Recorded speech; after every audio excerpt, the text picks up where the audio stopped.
Hindi ba aabusuhin ng mga tao ang equal money system? Ang taong mga abuso sa equal money system ay bibigyan ng kalutasan kaagad-agad.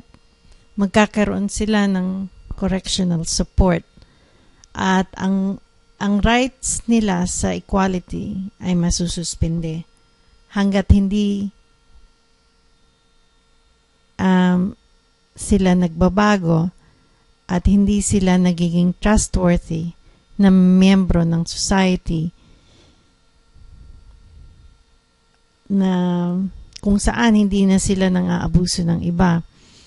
Itong pang-aabuso nila na nanggaling sa pagnanasa nila na mang-abuso ng ibang tao dahil inaakala nila na marami na silang puwersa o power kesa sa ibang tao ay nanggagaling sa kagustuhan nilang magkaroon ng psychotic fun.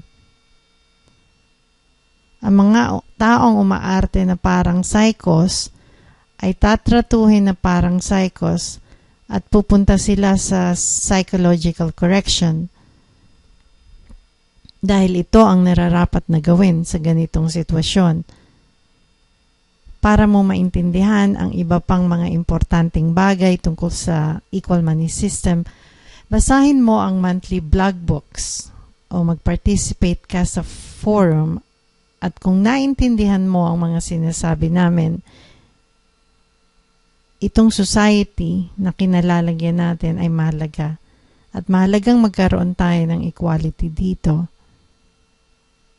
Puntahan din nyo ang mga link na ibibigay dito.